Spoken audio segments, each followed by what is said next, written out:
This is a message to all my supporters of this podcast. I'm introducing a new supporters program. You can contribute a small amount as a one-off payment to show your love for this podcast. Thank you in advance for all your contributions. Hi, it's Mark Hayward here, talking on my podcast. Please check me out on Twitter. It's Mark Hayward 169. On YouTube and on check out these the rest of my podcasts. I am a corporate employee with an entrepreneurial mindset. So what I want to talk about today is something that's called SWOT analysis, and I'll break that down so that you understand. That means it's SWOT analysis, which stands for strengths, weaknesses, opportunities, and threats. So let's take each of them at a time. The first one is, so what we generally do this for. I did this when I was thinking about starting my own business. It's a good way of being able to collect your thoughts on a given subject, whether it's your idea or whether it's your business, or you can also do this if you want to just break down a project or how you're going to deliver it or a type of your role, whatever it is. So I would advise that this gives a nice balance because it makes you think about the good things that you've got in that business or that idea or whatever it is. It makes you think hard about the weaknesses. Now, obviously, you can't be delusional. You have to be able to understand that there will be weaknesses of your idea. It might not be the idea. It might be you. It might be the market, whatever it is. And I'll talk about that. Then it thinks about the opportunities that are there. So make you actually think about your market, who you're going to sell to. So we'll talk about that. And then what are the threats? So just to go, it's more about understanding the environment and other competitors, for example. So I'll break each of them down into smaller chunks so you're able to understand a little bit more detail about that. So let's start with strengths. So it makes you start to think. So say you've got an idea, and your idea is a service that you're going to provide. Now, it makes you want to think about what is unique about your business. Do you have a unique selling point? And it makes you understand about what makes your business a viable option. So it might be, for example, something unique. It could be something that the competitors are not. Currently, there aren't any competitors. It could be that there is no glass ceiling on your product or your service, i.e. it can be relatable to all businesses, all size companies, and any sector. And you then start thinking about your industry and so is it something that is booming at the moment? Is there something that's really a compelling part of your story, of your service? And makes you think about the people that you've got around you. It could be a mentor, it could be a family friend, it could be a family member, all these types of things which make you have all the strengths that you have as part of your business. It might be experience that you've got about that area. I would say if you're going to start any sort of business, you need to have a good grounding in understanding what that business is about. You can't just do a marketing role for 5 years and then totally left field, then do something in finance and be expected to be able to be credible and be able to sell your financial products, because your knowledge is marketing and it has no relevance to what the business is. So I would say that if you're thinking about starting a business, always base it on things that you know, because things that you don't know are so hard to learn and to pick up very, very quickly. So always have a grounding if you're going to start a business in the area that you want to start your business on. So they were some of the things you can think about for your strengths.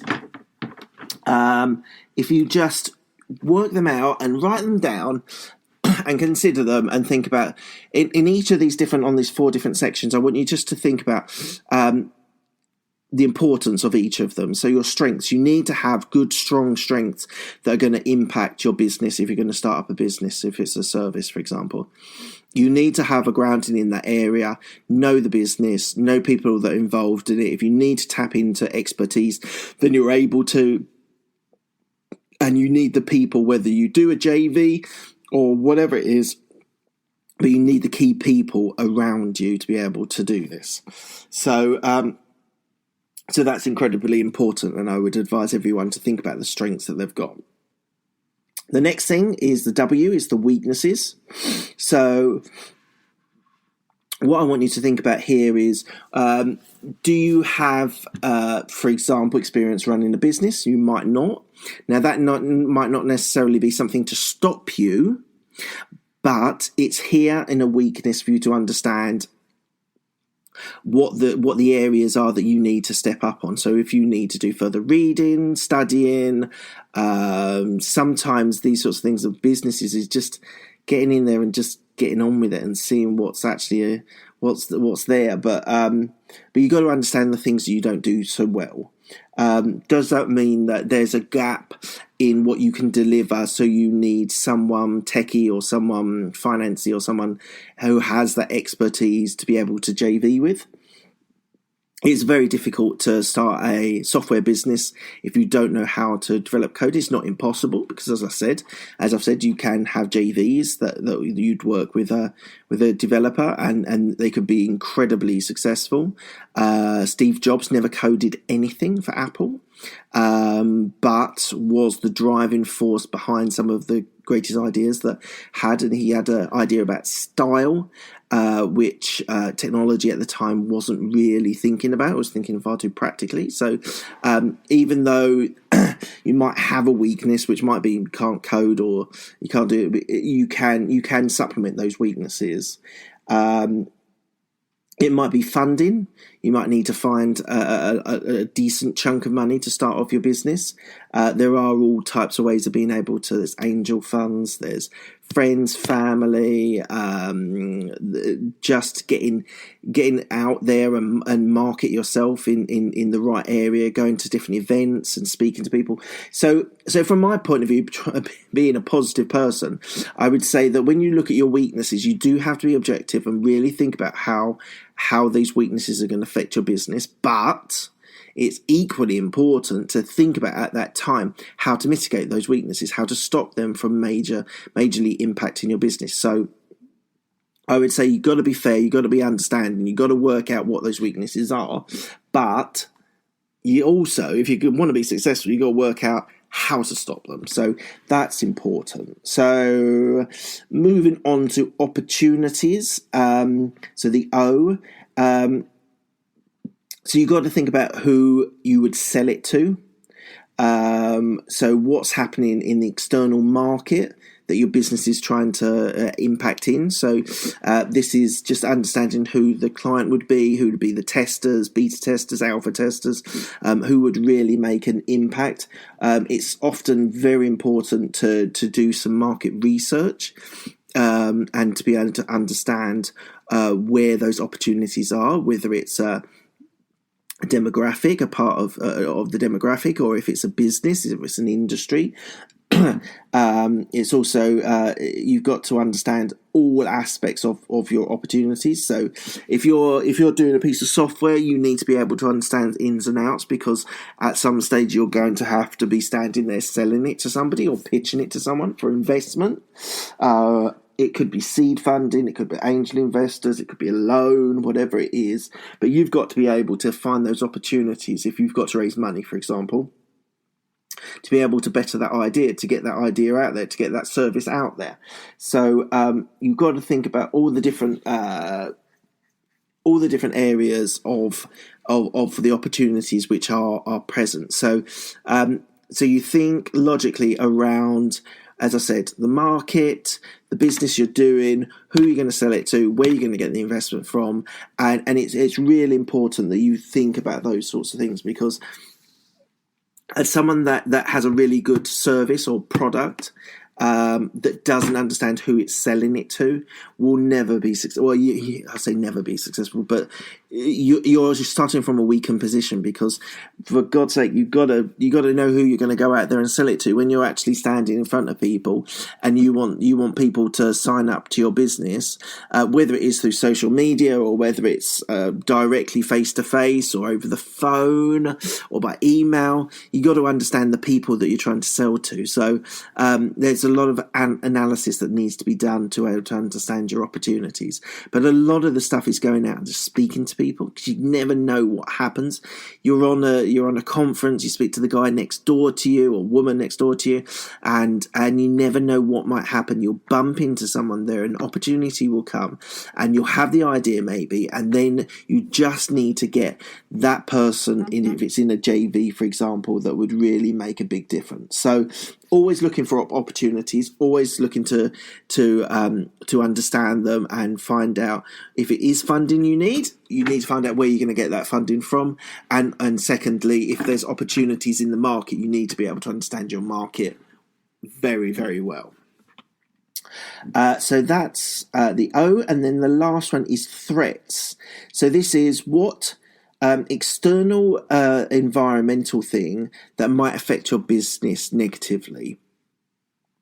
So someone that is very critical, challenging, it could be described as either.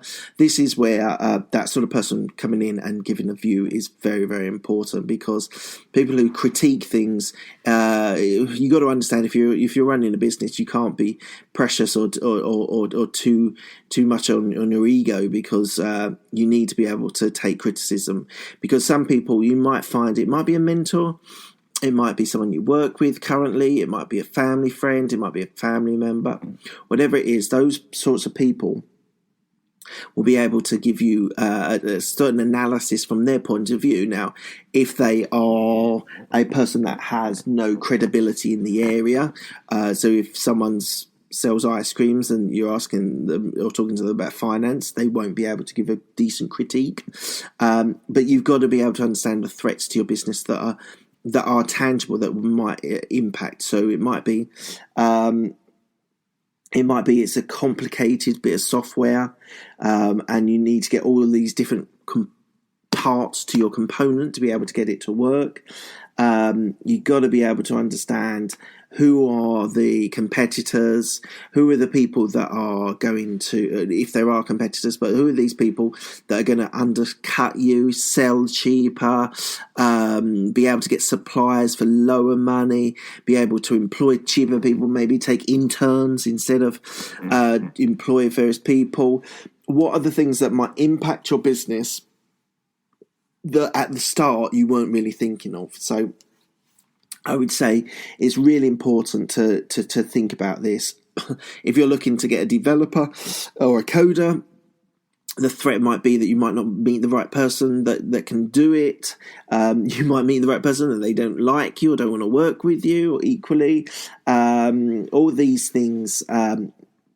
If you're working for getting a developer, it might be expensive if you've only got a certain element of seed funding. So you've got to understand the threats to make your business be unsuccessful. So that's a real important point. And as I say, sometimes when you're in the middle of it, it's very difficult to actually be that objective, to understand what's bad about your business, or what could be better about your business. But it's also just understanding your competitors as well. So it's an interesting thought to really get your mind round the SWOT analysis. I would say it's really, really important to be able to get to grips of what is actually what are the good, the bad, the ugly of your idea, of your proposition, of your engagement, of your product or service.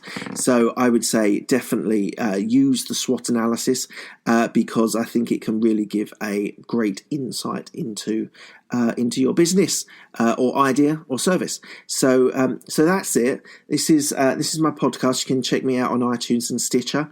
If you want to look me up on Twitter, it's Mark Hayward 169. Please look at my tweets and my thoughts, and I do a lot of video blogs, which I do on YouTube, which I then put on Twitter as well. So check that out. You can also look me up on YouTube, Mark Hayward.